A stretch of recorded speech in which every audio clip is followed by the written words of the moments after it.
today's video, I'll share a few proven, powerful and free tools that you can use to drive engagement and enablement across your organisation.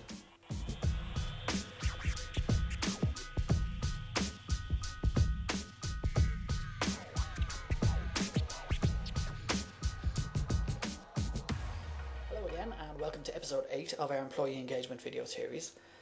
Back in episode 2 I explained the notion of employee frustration and how employee engagement on its own is not enough.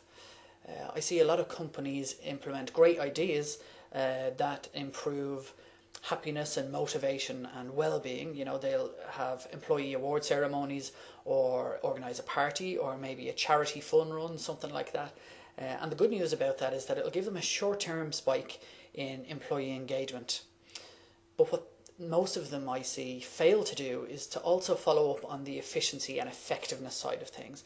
In other words, they end up with engaged employees that aren't being enabled to do great work, and that's what employee frustration is. So today I'm going to share with you a small amount of tools that I've used myself to move the needle and to deliver results under all three of those important headings: engagement, efficiency and effectiveness.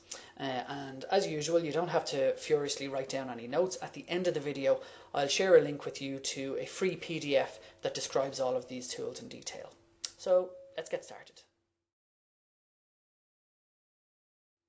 So you probably won't be surprised to hear that we're going to start by focusing on engagement. I'm going to share with you 3 practices or tools that will increase levels of engagement. And the aim here with these is, put very simply, it's to start treating people like real human beings and to do the things that we know from experience will increase their levels of happiness, motivation and commitment to their teams, to their clients and to the organisation as a whole.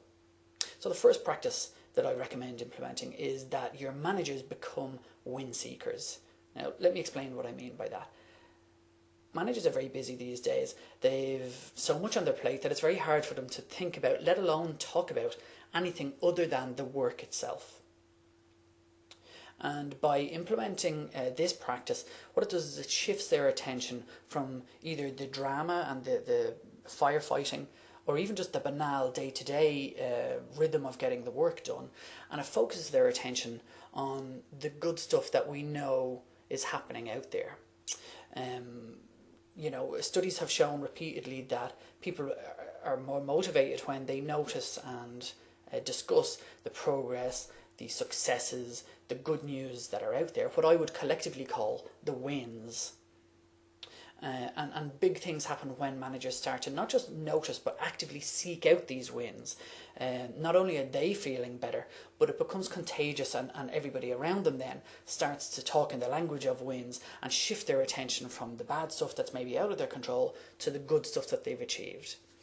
Now, on a practical level, how to do that is to put in a practice of managers routinely asking and looking for these wins, not just noticing and capturing them, but going out and looking for them, asking employees, of course, but also customers and clients and, you know, other stakeholders, what are the good things that they've noticed that the manager may have missed? What things have been achieved and what notable happenings have taken place in recent times that are worthy of sharing with the team.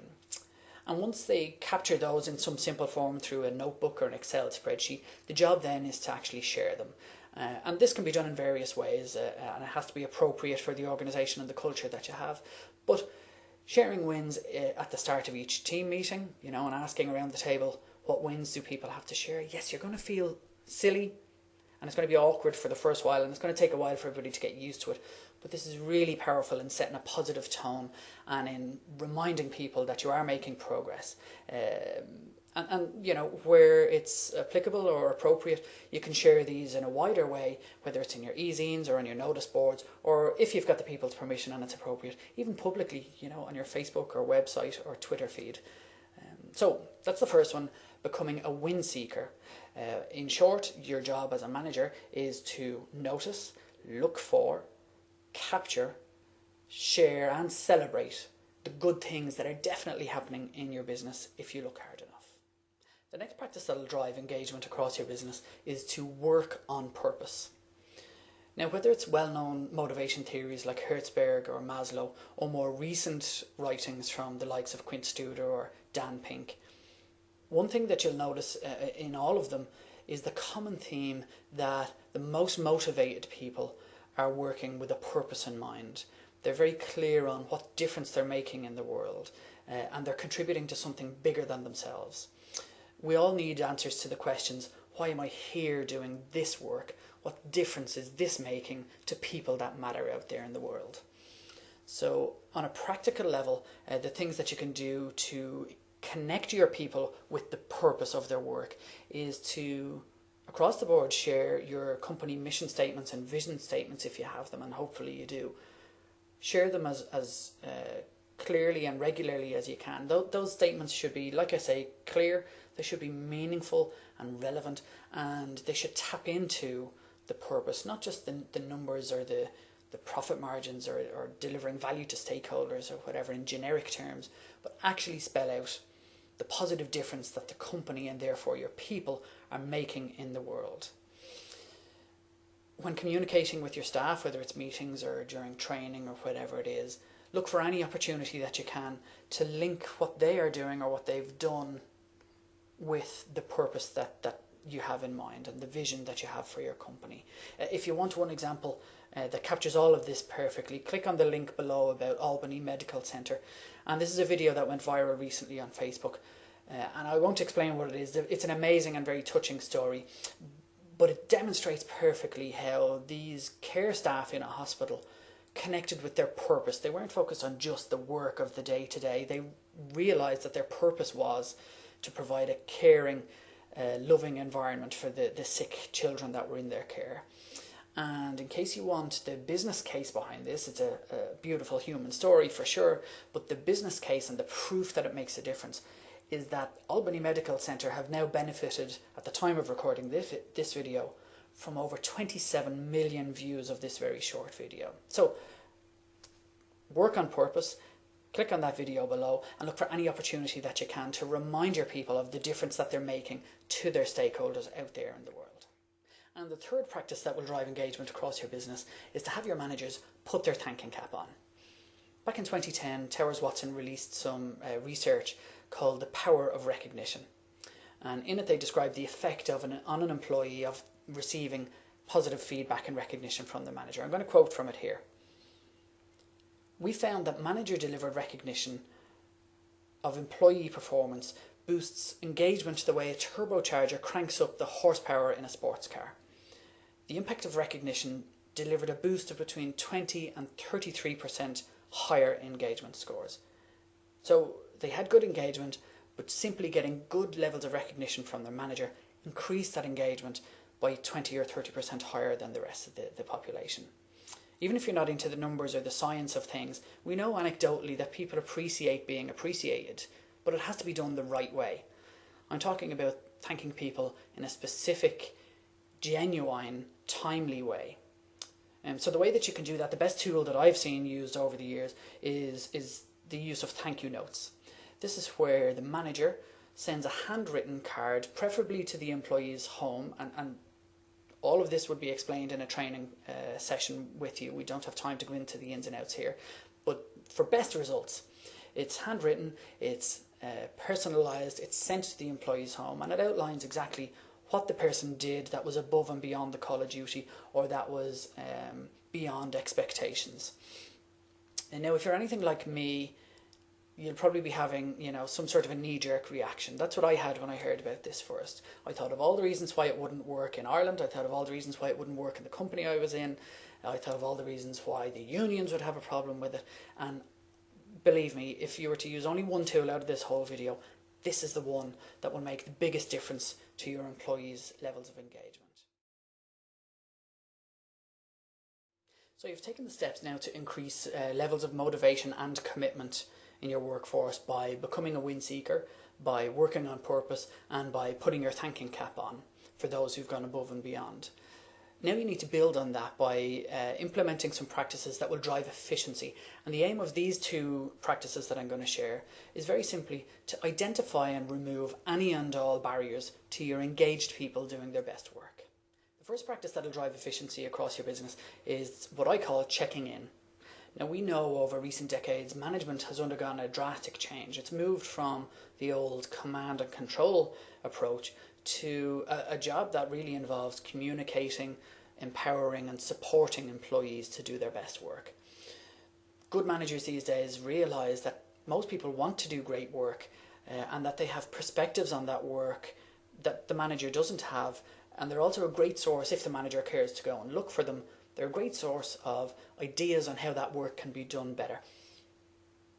But we work in an imperfect context. We work in systems and processes and cultures that aren't perfect, and so we're held back from doing our best work.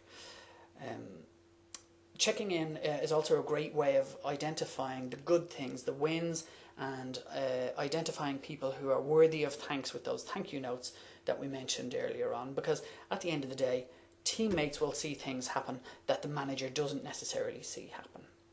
So let me explain exactly how check-ins work. So a check-in is a short set of carefully worded questions that a manager regularly asks their employees, and they ask them in a prescribed and systematic way. Now, here's what I mean by that. And by the way, this has its genesis in Quint Studer's book Hardwiring Excellence, where he describes it as rounding. Now, calling it rounding makes sense in a caring or medical environment because doctors do their rounds, but for everybody else, I tend to just call it check-ins. So what we do is once per quarter, a manager goes and asks all of their people and makes a note of their responses in some sort of a log, be it a notebook or, like I say, a spreadsheet. And they ask them these simple but really powerful and tried and tested questions. They start by asking, what's working well? That's a way of harvesting those wins and good stories. They ask, what could be working better? And at the same time, what ideas do you have about how it can work better? This shifts employees' mindset from problem focus to solution focus, and it also encourages buy-in and ownership of making things better. Because, as I said, they have perspectives and ideas on how to improve if only they are asked repeatedly and in a structured way that they know the manager is going to listen to them. After that, they ask, do you have everything you need to do your best work? And this is about small things like my internet connection is too slow, or I need more memory in my laptop, or there aren't enough trays or teaspoons in the cafeteria, whatever it might be. But it's about removing those little niggly things that are stopping them from doing their best work. I bet if you took 5 minutes now to identify some of the things stopping you do your best work, there would be those small niggly things holding you back. And we finish out by trying to harvest more wins and identify people to be thanked by asking, who should I be thanking for going above and beyond? And that feeds us with stories and examples of the great work that some people are doing that maybe I as a manager amn't privy to or haven't noticed. Once a manager has conducted all of these check-ins, the second thing they need to do to gain the efficiencies is to actually report on progress. They've identified lots of valuable, actionable information through the check-ins. They have surfaced lots of good things, the wins. They've identified barriers that need to be removed, bigger systematic issues that maybe need their attention around things that aren't working well, and they've identified opportunities to send thank you notes to some of their people who've gone above and beyond. All great stuff. But as I said earlier, managers are very busy, and with the best will in the world, they may not, left to their own devices, get a chance to follow through on all of the items. And that's where this progress report fits in. A progress report doesn't have to be complicated. It's a simple practice of once a month feeding back to the team and the employees the main items that have been surfaced in the check-ins during the month, and assigning beside each of those items a red, amber or green flag and a short comment to explain what the status of that issue is. This doesn't just ensure that the efficiencies are gained and drives communication and engagement among the team, but really it drives accountability and ownership with the manager, which is vital because, like we said, they are busy and it's very hard for a manager to make room for these important few items for their people among what can be the trivial many items of their day-to-day work schedule. So the progress report is a simple tool to close that loop on the actionable information that they've gathered through the check-ins during the month. Once you've implemented those 5 practices I described, you will notice improvements on your levels of engagement and performance. The task now is to sustain and scale those improvements across the organisation. And that's why we turn our attention now to the effectiveness practices.